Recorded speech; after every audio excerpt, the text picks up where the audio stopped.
Bismillahirrahmanirrahim. Assalamualaikum warahmatullahi wabarakatuh. Alhamdulillahirabbil alamin wassalatu wassalamu ala asrofil anbiya'i wal mursalin wa ala alihi washabihi ajma'in amma ba'du. Baik, yang saya hormati kepada Bapak Amin Fauzi selaku dosen filsafat pendidikan Islam. Langsung saja mempersingkat waktunya. Langsung ke materi pemikiran pendidikan Islam kontemporer Kiai Haji Ahmad Dahlan dan Kiai Haji Hasyim Asy'ari. Itu pematerinya ada saya sendiri, Andika Palaguna. Baik.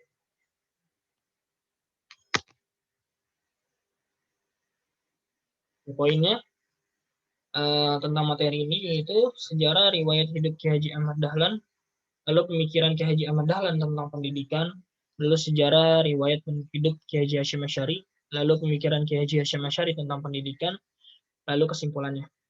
Baik. Yang pertama itu adalah riwayat hidup Kiai Haji Ahmad Dahlan. Beliau ini lahir di Yogyakarta pada tanggal 1 Agustus 1868 dan meninggal dunia di Yogyakarta pada tanggal 23 Februari 1923. Dia adalah seorang pahlawan nasional Indonesia. Ayahnya adalah Ki Haji Abu Bakar, seorang ulama dan khatib termuka di Masjid Besar Kesultanan Yogyakarta. Ibunya adalah Putri Haji Ibrahim yang juga menjabat penghulu Kesultanan Yogyakarta. Lalu semenjak kecil ini Dahlan diasuh dan dididik sebagai putra kiai. Nah, pendidikan dasarnya dimulai dengan membaca, lalu menulis, mengaji Al-Quran, dan kitab-kitab agama. Nah, ini sejak kecil ini emang dia sudah dibekali agama, karena ayahnya itu adalah seorang kiai, seorang ulama di Masjid Besar Kesultanan itu sendiri. Lalu, ini adalah sanad keilmuan Ki Haji Ahmad Dahlan. Yang pertama itu ada Ki Haji Abu Bakar, itu ayahnya sendiri. Yang tadi dijelasin, itu adalah dia belajar pendidikan dasar pada Ki Haji Abu Bakar. Lalu Ki Haji Muhammad Soleh, yaitu tentang ilmu fikih. Lalu Ki Haji Muhsin, yaitu ilmu nahwu. Ki Haji Dahlan, itu ilmu falak. Lalu Ki Haji Mahfud dan Syekh Khayat Satok, itu ilmu hadis. Lalu Syekh Amin dan Syed Bakri, yaitu Qiraat Al-Quain. Dan lain-lainnya, masih banyak gurunya. Lalu Ki Haji Ahmad Dahlan ini merupakan keturunan ke-12 dari Maulana Malik Ibrahim. Nah, sejak usia 15 tahunan, beliau sudah belajar tentang pemikiran-pemikiran pembaruan. Ki Haji Ahmad Dahlan ini juga pernah satu perguruan dengan pendiri NU, yaitu Ki Haji Hasyim Asy'ari. Nah, mereka ini berguru kepada Syekh Ahmad Khatib, Syekh Khalil Bangkalan. Nah, pada tahun 1903, beliau belajar bersama kepada Ki Haji atau Syekh Ahmad Khatib. Lalu pada tahun 1912, Ahmad Dahlan ini mulai mendirikan Muhammadiyah di Yogyakarta, tepatnya di Kauman. Lalu pada umur 15 tahun, Ahmad Dahlan ini pergi haji dan tinggal di Mekah. Selama 5 tahun, periode ini Ahmad Dahlan mulai berinteraksi dengan pemikiran-pemikiran pembaharuan dalam Islam. Seperti beliau ini baca atau belajar pada Muhammad Abduh Al-Afghani, lalu dia berdiskusi kepada Rashid Ridho dan Ibnu Taimiyah. Nah, ketika pulang kembali ke kampungnya pada tahun 1888, ia berganti nama menjadi Ahmad Dahlan yang dahulunya Ahmad Darwis. Lalu ketika Ahmad Dahlan hendak mendirikan organisasi Muhammadiyah pada tahun 1912 yang bertujuan untuk melaksanakan cita-cita pembaharuan di bumi Nusantara dan mengajak umat Islam kembali hidup sesuai dengan Al-Quran dan Al-Hadis. Nah, akan tetapi ini enggak gampang, tidak mudah untuk menegakkan itu semuanya. Nah, banyak orang-orang yang bertentangan atau menuding bahwasannya organisasi yang ingin didirikan oleh Ki Haji Ahmad Dahlan, yaitu Muhammadiyah, itu melenceng dari agama Islam, sehingga beliau ini tidak mudah untuk membangun organisasi itu, dan beliau tetap sabar dan tetap berjuang menjalankan cita-citanya dalam membaharui Islam di tanah air. Lalu pemikiran Ki Haji Ahmad Dahlan nih tentang pendidikan. Nah, hampir seluruh pemikiran Dahlan berangkat dari keprihatinan terhadap situasi dan kondisi global umat Islam waktu itu yang tenggelam dalam kejumudan, kebodohan serta keterbelakangan. Karena itu tadi gitu. Umat Islam ini terlalu kuno dan melenceng pada ajaran Islam itu sendiri. Nah, terus melihat juga dari kondisi yaitu kolonial Belanda. Itu sangat merugikan bangsa Indonesia, bangsa Nusantara ini. Latar belakang situasi dan kondisi tersebut telah mengilhami munculnya ide pembaharuan Dahlan. Nah, ide ini sesungguhnya telah sejak kunjungan pertama ke Mekah. Kemudian ide ini tersebut lebih dimantapkan setelah kunjungannya yang kedua gitu. Nah, hal ini berarti bahwa kedua kunjungannya merupakan proses awal terjadinya kontak intelektualnya, baik secara langsung maupun tidak langsung, dengan ide-ide pembaruan yang terjadi di Timur Tengah pada awal abad 19. Lalu lanjutannya nih, setelah Dahlan bertemu dengan pemikiran dalam pembaruan Islam, yaitu dia bertemu dengan Rashid Ridho. Dahlan ini sempat berdiskusi kepadanya tentang ide-ide pembaruan. Ada beberapa pemikiran dari hasil diskusi antara Ahmad Dahlan dan Rashid Ridho, yaitu diantaranya yang pertama ini memperdalam pemahaman tentang ajaran agama Islam, lalu berkecenderungan dalam memahami agama melalui penelahan dan pencarian sumber aslinya langsung, yaitu Al-Quran dan Sunnah. Lalu memurnikan kembali ajaran dan pemahaman Islam yang selama ini kebanyakan umat terjerumus pada ketaklidan. Nah ini Ahmad Dahlan ini mengembangkan atau menjadikan Islam berkemajuan itu bukan hanya sekadar dia mencari kitab-kitab yang dirancang oleh orang gitu, tapi beliau ini sesuai dengan tuntunan Al-Quran dan Sunnahnya seperti itu. Lalu walaupun pada awal ide dan pembaruan tersebut banyak mendapatkan tantangan yang berat dari kalangan umat, namun pada akhirnya banyak para ulama-ulama nih dari berbagai daerah yang berdatangan kepadanya untuk menyatakan dukungan terhadap Muhammadiyah dan organisasi tersebut. Nah, semakin lama semakin berkembang hampir di seluruh Indonesia dan Nusantara. Oke. Oleh karena itu, pada tanggal 7 Mei 1921, Dahlan mengajukan permohonan kepada pemerintah Hindia Belanda untuk mendirikan cabang-cabang Muhammadiyah di seluruh Indonesia. Nah, ini pemahaman ini dikabulkan oleh pemerintah Hindia Belanda pada tanggal 2 September 1921. Nah, Indonesia ini K.H. Ahmad Dahlan ini memperluas ke seluruh Nusantara ini dengan memohon permintaan kepada Hindia Belanda, pemerintahan Hindia Belanda, dan akhirnya itu disepakati dan disetujui, dan alhamdulillah sampai sekarang Muhammadiyah berdiri tegak dan salah satu organisasi terbesar di Indonesia juga. Lalu secara umum ide-ide pembaharuan Dahlan dapat diklasifikasikan kepada dua dimensi. Yang pertama, berupaya memurnikan purifikasi ajaran Islam dan dari kufarat, tahayul, bid'ah yang selama ini lebih bercampur dalam akidah dan ibadah umat Islam. Nah itu, umat Islam itu di zaman dulu itu masih mempunyai pemikiran yang melenceng dan salah kaprah. Gitu. Jadi kayak orang ini bertujuan untuk menziarah kubur itu bertujuan untuk mendoakan si mayit agar diampuni segala dosa-dosanya. Tapi orang-orang zaman dulu itu malah salah kaprah, malah meminta ketika dia punya hajat atau malah memintanya ke kuburan gitu. Jadi itu makanya Kiai Ahmad Dahlan itu pengen merubah konsep itu semuanya. Lalu kedua, mengajak umat Islam untuk keluar dari jaringan pemikiran tradisional melalui reinterpretasi terhadap doktrin Islam dalam rumusan dan penjelasan yang dapat diterima oleh rasio, yaitu tadi melakukan sesajen dan sebagainya. Itu sangat melenceng gitu, malah menjadikan mubazir buat makanan itu malah jadi mubazir gitu. Seharusnya bisa dikasih kepada orang-orang yang mungkin kurang mampu atau orang-orang miskin atau anak yatim piatu gitu. Malah dikasih ke kuburan atau berhala dan sebagainya, atau seperti bukan berhala sih, jatuhnya kayak pohon-pohon dan sebagainya lah gitu. Lalu menurut Dahlan, upaya strategis untuk menyelamatkan umat Islam ini dari bola perpikiran statis menuju pada pemikiran dinamis adalah melalui pendidikan. Nah itu.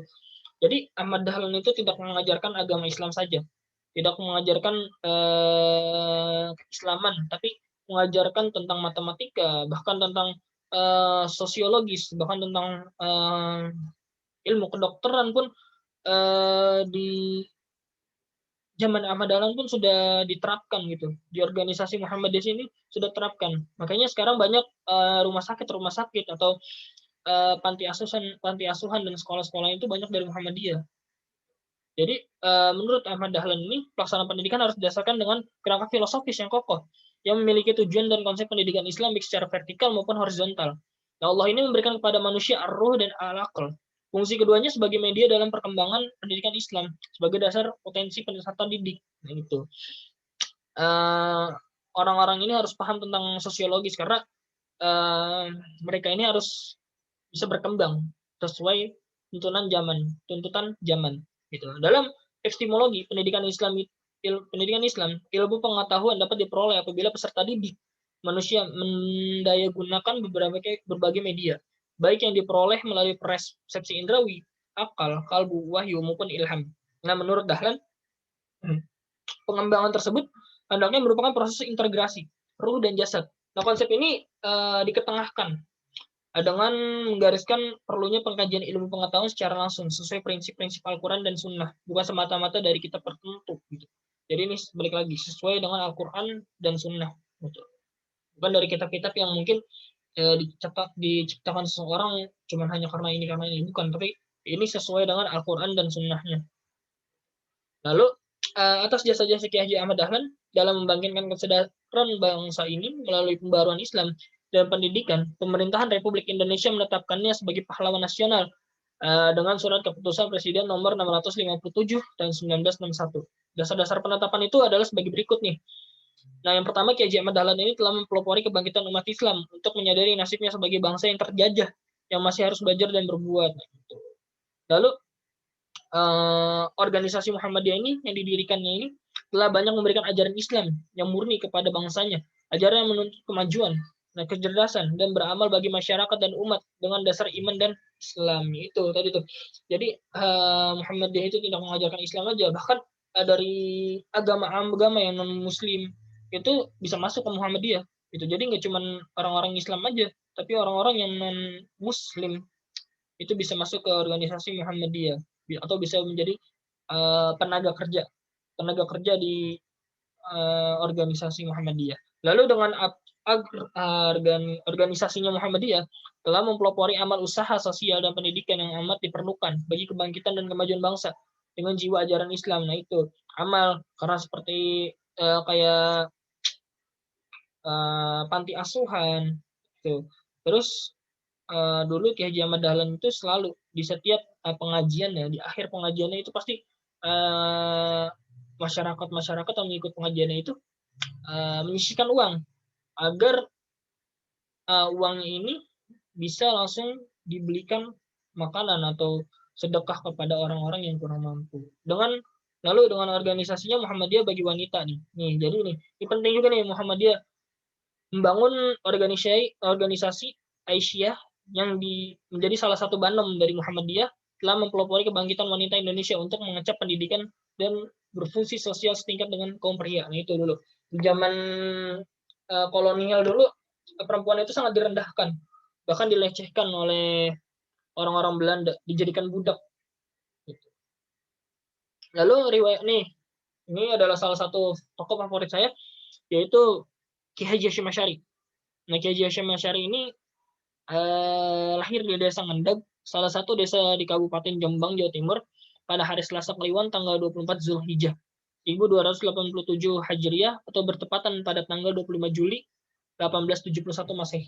Nah, beliau ini bernama lengkap Muhammad Hashim Asy'ari Ibni Abdul Halim yang mempunyai gelar Pangeran Buana, Ibni Abdul Rahman yang dikenal dengan sebutan Jangka Tingkir, Sultan Hadi Wijaya Ibnu Abdullah, Ibnu Abdul Al-Aziz, Ibnu Al-Abdul Al-Fatah, Ibnu Maulana Ishal, dan Raden Ainul Yakin yang disebut dengan Sunan Giri. Lalu sejak kecil Ki Haji Hashim Asy'ari ini sudah gemar membaca dari berbagai literatur Islam. Beliau ini diajari oleh ayah kandungnya sendiri. Setelah beranjak dewasa, beliau nyantri. Nyantri di Pondok Pesantren Wonokojo di Probolinggo yang pertama. Lalu pesantren lanjutan yang terletak di daerah Tuban. Lalu di pesantren Bangkalan, yaitu salah satu gurunya Ki Haji Ahmad Dahlan juga, yaitu Syekh Khalil Bangkalan. Lalu pesantren yang terakhir yaitu Pondok Pesantren Siwalan yang terletak di Sidoarjo, dan beliau menikah dengan putri dan pimpinan pondok tersebut. Itu dulu. Jadi kisahnya itu adalah Hashim Asy'ari ini sangat dikagumi oleh pimpinan pondok dari Siwalan ini. Lupa namanya siapa kiainya. Tapi yang jelas kiai atau pimpinan dari pondok pesantren ini sangat meyakini bahwasannya Kiai Haji Hashim Asy'ari ini sangat pantas untuk menjadi menantunya. Sampai sehingga beliau menikah. Lalu setelah menikah nih, Kiai Haji Hashim Asy'ari bersama istri dan mertuanya pergi ke Mekah untuk melaksanakan ibadah haji dan tinggal di Mekah untuk melanjutkan pendidikannya. Nah, akan tetapi istri beliau meninggal dan kemudian putranya juga hal ini mengharuskan Kiai Haji Hashim Asy'ari kembali ke tanah air pada tahun 1899 atau 1900 dan mengajar di pesantren ayahnya. Kemudian beliau mendirikan pesantren sendiri di sekitar Cukir, pesantren Tebu Ireng yang sampai sekarang itu sangat terkenal. Pada tanggal 6 Februari tahun 1906. Nah, pesantren ini yang baru didirikan tersebut tidak berapa lama kemudian berkembang menjadi pesantren yang terkenal di Nusantara. Yaitu di sini pesantren ini Tebu Ireng ini mencetak banyak-banyak ulama, gitu. Seperti anaknya sendiri, gitu. Lalu ya, anaknya sendiri banyak yang menjadi ulama. Sampai sekarang tokoh yang ternama juga Gus Dur, Ki Haji Abdurrahman Wahid, salah satu cucunya, beliau juga ulama besar juga. Lalu pemikiran Ki Haji Hashim Asy'ari tentang pendidikan. Yang pertama adalah corak pemikiran ahli Sunnah wal Jamaah. Ki Haji Hashim Asy'ari ini tampaknya sangat dipengaruhi oleh tradisi intelektual Islam abad pertengahan. Nah, salah satu karya monumental Ki Haji Hashim Asy'ari yang berbicara tentang pendidikan adalah Kitab Adab Al-Alim wal Muta'alim fima yahtaj ila al-muta'alim fi ahwal at-ta'alim wa ma yataqaf al-mu'allim fi maqamat ta'limih, yang dicetak pertama kali pada tahun 1415 Hijriah. Sebagaimana umumnya kitab kuning, itu dijadikan satu jadi kitab kuning. Lalu pembahasan terhadap masalah pendidikan lebih ditekankan pada masalah pendidikan etika. Meski demikian tidak menafikan beberapa aspek pendidikan lainnya. Nah, keahlian di bidang hadis ikut pula mewarnai isi kitab tersebut. Nah, jadi Ki Haji Hashim Asy'ari ini bukan hanya memahami tentang adab, tentang fikih, atau tentang etika, tapi Hashim Asy'ari juga ahli di bidang hadis. Lalu sebagai bukti adanya dikemukakan beberapa hadis sebagai dasar dari penjelasan dan di samping beberapa ayat Al-Quran dan pendapatnya para ulama. Oke. Lalu hal penting lainnya yang terungkap dalam pemikiran Ahlus Sunnah wal Jamaah Kiai Hasyim Asy'ari ini adalah keseriusannya menahan laju ekspresi gerakan Wahabi di Nusantara, terutama di Jawa. Nah, karena Kiai Hasyim Asy'ari ini menganggap bahwa gerakan Wahabi ini menjadi ancaman serius bagi kelanjutan pola keberagaman Muslim yang telah sekian lama dikembangkan oleh para ulama di Jawa. Nah, dalam hal ini mana pola keagamaan dimaksud telah terbangun sejak era penyebaran Islam oleh para pendakwah Islam generasi awal. Jadi kaum gerakan Wahabi ini dari dulu memang sudah ada gitu, sampai sekarang pun masih ada gitu. Dan itu menjadi ancaman besar buat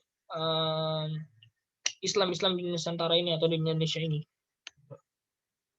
Lalu pemikiran Ki Haji Hashim Asy'ari tentang pendidikan cenderung terhadap etika, pendidikan baik etika guru terhadap murid ataupun etika murid terhadap guru. Nah, akan tetapi ilmu beliau dalam ahli hadis pun ikut mewarnai dalam penulisan kitab-kitabnya yang tadi saya jelaskan. Nah, selain al hadis, beliau juga menggunakan Al-Quran dan Sunnah sebagai landasan dasar dalam penulisan beliau. Banyak sekali ilmu-ilmu beliau gitu. Pemikiran soal agama.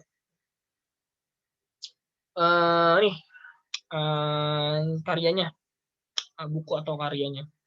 Al-alim wal muta'alim fi ma yahtaj ila muta'alim fi ahwal ta'allum wa ma yataqaf al-mu'allim fi maqam ta'limi. Itu yang bersih tentang pemikiran terhadap pendidikan yang berkembang pesat di negara Indonesia yang dulu masih bersifat tradisional berubah menjadi modern karena dipengaruhi oleh sistem pendidikan barat. Nah, di antara isi atau bab dari buku tersebut yaitu yang pertama, keutamaan ilmu dan ilmuwan. Lalu keutamaan belajar mengajar, etika seorang murid terhadap guru, etika yang harus diperhatikan dalam belajar mengajar, etika guru terhadap murid-muridnya. Lalu etika terhadap buku, alat untuk memperoleh pelajaran, dan hal-hal yang berkaitan dengannya. Nah, itu. Lalu ini sudah selesai, masuk ke kesimpulannya. Lalu riwayat Ki Haji Ahmad Dahlan ini adalah merupakan putra dari Ki Haji Abu Bakar, seorang imam dari khatib Masjid Pasar Keraton Yogyakarta, dan ibunya adalah Siti Aminah yang menjabat sebagai penghulu di Keraton Yogyakarta. Ahmad Dahlan ini lahir 1 Agustus 1868 dan meninggal dunia di Yogyakarta pada 23 Februari 1923. Nah, pendidikan dasarnya dimulai dengan belajar Al-Quran, menulis, mengaji, dan belajar kitab-kitab tentang agama. Nah, pendidikan ini diperoleh langsung dari ayahnya menjelang dewasa. yang mempelajari dan mendalami ilmu-ilmu agama pada beberapa ulama. Nah, besar waktu itu diantaranya Ki Haji Muhammad Soleh ilmu fikih, Ki Haji Musin ilmu nahwu, Ki Haji Erdahan ilmu falak, Ki Haji Mahmud dan Syekh Qatet itu ilmu hadis, lalu Syekh Amin dan Syekh Bakri itu qiraat Al-Quain. Nah, serta beberapa guru lainnya masih banyak lagi. Lalu pemikiran Ki Haji Ahmad Dahlan yang tentang pendidikan cenderung pada aspek pembaruan terhadap akidah dan ibadah umat Islam yang telah bercampur dengan tauhid, bid'ah dan khurafat. Nah, selain itu juga Ahmad Dahlan juga memberikan beberapa lembaga pendidikan Islam yang bersebar sebagai pelosok sampai pelosok desa. Nah, itu makanya banyak universitas, rumah sakit dan anti asuhan yang dari Muhammadiyah. Lalu ini dari riwayat Ki Haji Hashim Asy'ari. Ki Haji Hashim Asy'ari ini lahir di desa Ngedak, salah satu desa di Kabupaten Jombang, Jawa Timur, pada hari Selasa Kliwon tanggal 24 Zulhijjah 1280 Hijriah, 87 Hijriah, atau bertepatan dengan tanggal 25 Juli 1871 Masehi. Nah, nama lengkapnya adalah Muhammad Hashim Asy'ari, Ibni Abdul Halim, mempunyai gelar Pangeran Buana, Ibni Abdul Rahman, yang dikenal dengan sebutan Jaka Tingkir, Sultan Wijaya, Ibnu Abdul Allah, Ibnu Abdullah, Ibni Abdul Al-Aziz, Ibni Abdul Al-Fatah, Ibni Maulana Isal dari Raden Ainul Yakin yang disebut dengan Sunan Giri. Karya yang monumental berbicara tentang pendidikan yang berjudul Al-Alim Muta'alim, yahtaj ila al-muta'alim fi ahwal ta'alum wa ma yataqaf al-mu'allim fi maqamat ta'limi. Selain itu Hashim Asy'ari juga sebagai ahli di bidang hadis. Oke. Pemikiran pendidikan oleh Ki Haji Hashim Asy'ari lebih menekankan pada pendidikan etika yang selama ini sudah terpengaruh oleh pendidikan barat. Pendidikan etika tersebut ditanamkan melalui pendidikan pesantren. Pendidikan ini di pesantren sangat berkembang pesat. Tetapi susah diterapkan di sekolah-sekolah non pesantren, sekolah umum. Jadi untuk sekolah umum itu lebih kecenderung konsep dari Ki Haji Ahmad Dahlan, sedangkan pesantren itu atau mencetak kader-kader ulama itu lebih ke pemikiran atau konsep dari Ki Haji Hashim Asy'ari. Seperti itu. Oke, baik. Sudah selesai. Terima kasih. Kurang lebihnya mohon maaf. Mungkin ada salah-salah kata dan kekurangan kata. Wallahul muwafiq ila aqwamit thoriq. Wassalamualaikum warahmatullahi wabarakatuh.